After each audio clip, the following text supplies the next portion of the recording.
Hello दोस्तों। तो जैसा कि हम लोग समावेशी शिक्षा का पार्ट 2 ये देख रहे हैं। पार्ट 1 मैं आपको डिस्क्रिप्शन में उसका लिंक दे दूंगा, वहाँ से आप लोग पार्ट 1 देख लीजिएगा। तो चलिए आज हम लोग पार्ट 2 देखने वाले हैं समावेशी शिक्षा का। तो निर्धन एवं पिछड़े वर्गों के बच्चों एवं उनकी शिक्षा। निर्धनता का तात्पर्य उन स्थितियों से है जिसमें व्यक्ति अपनी मूलभूत आवश्यकताओं की पूर्ति करने में सक्षम नहीं होता। भोजन, वस्त्र एवं आवास के साथ साथ शिक्षा भी मानव की मूलभूत आवश्यकताओं में से एक है। निर्धन परिवार अपना पेट ही ठीक से नहीं भर पाता तो अपने बच्चों के लिए शिक्षा की व्यवस्था कहाँ से करेगा। निर्धनता का कुप्रयास इस वर्ग के बच्चों पर पड़ता है।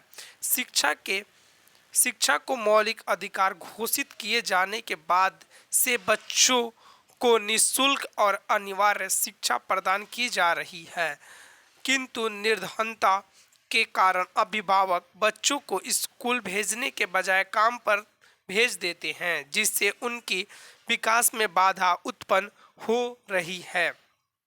पिछड़े, वंचित एवं अनुसूचित जाति एवं अनुसूचित जनजाति के बच्चों की समान पहचान यह है कि पारिवारिक निर्धनता एवं पिछड़ेपन के कारण सामान्यतः वे अभाव जन जीवन व्यतीत करने को बाधक होते हैं। शिक्षा का अधिकार अधिनियम 2009 सभी बच्चों को निःशुल्क एवं अनिवार्य शिक्षा पर जोर देता है।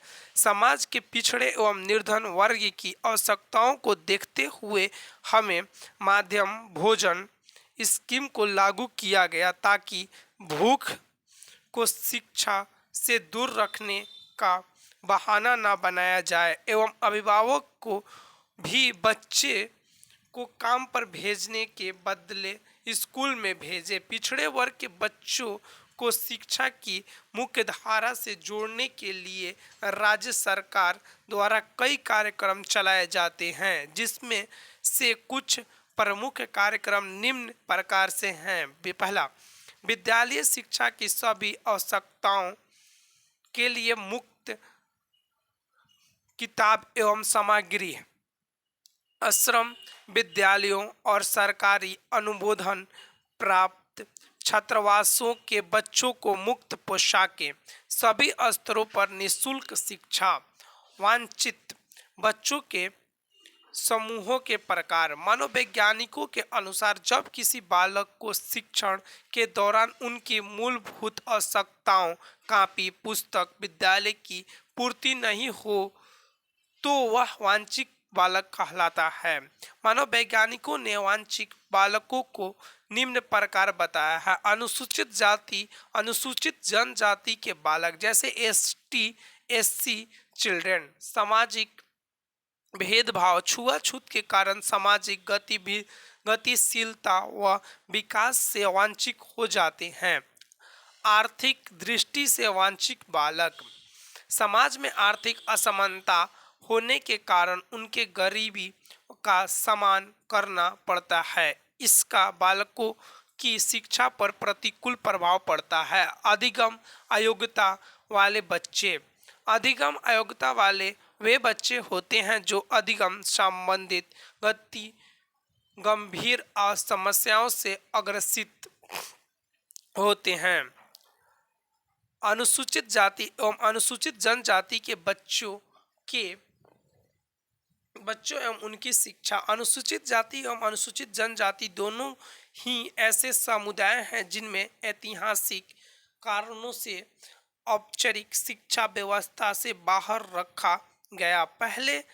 पहले को जाति के आधार पर विभाजित समाज में सबसे निचले पायदान पर होने के कारण एवं दूसरे को उनके भौगोलिक अलगाव, सांस्कृतिक अंतरों एवं मुख्य धारा कहे जाने वाले प्रबल समुदाय ने अपने हित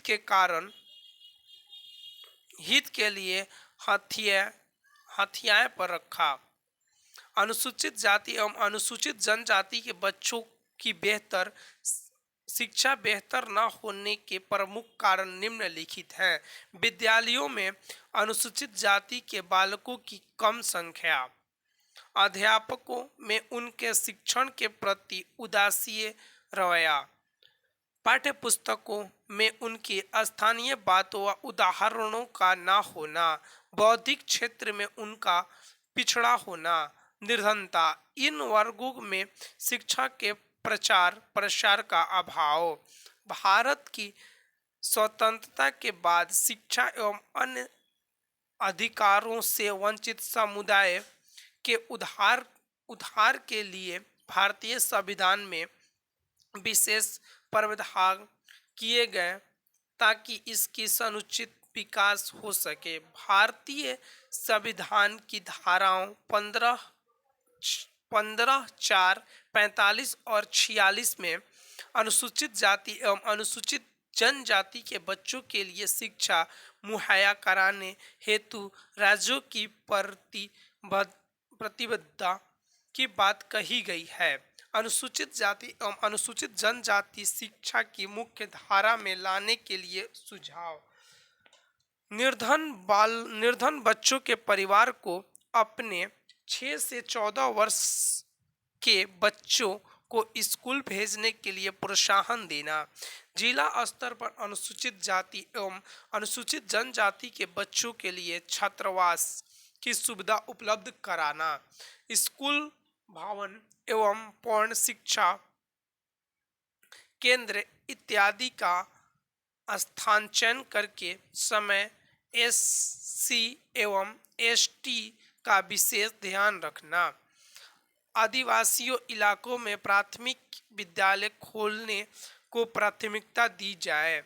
आदिवासी एसटी की अपनी सांस्कृतिक एवं सामाजिक विशेषता होती है। इसमें भाषा भी एक महत्वपूर्ण स्थान रखती है। पाठ्यक्रम निर्माण में तथा शिक्षक विधि में इसका ध्यान रखना चाहिए। व्यापक पैमाने पर आदिवासी क्षेत्रों में आवासीय विद्यालय खोला जाए। उच्च शिक्षा में दी जाने वाली छात्रवृत्ति में तकनीक एवं व्यावसायिक पढ़ाई को महत्व देना चाहिए। आंगनबाड़ियाँ, पूर्ण शिक्षा केंद्र एवं अनौपचारिक शिक्षा केंद्र इत्यादि आदिवासी बहुलक इलाकों में खोला जाए, जिससे उनकी शैक्षिक विकास होगा। विभिन्न सरकारी योजनाओं के संदर्भ में उन्हें जागरूक करना, जैसे मिड डे मील, सर्व शिक्षा अभियान, शिक्षा का अधिकार अधिनियम 2009 इत्यादि। शैक्षिक आरक्षण के माध्यम से इन्हें विकास की मुख्य धारा में लाया जाए, जिससे सामाजिक विषमता में कमी आएगी।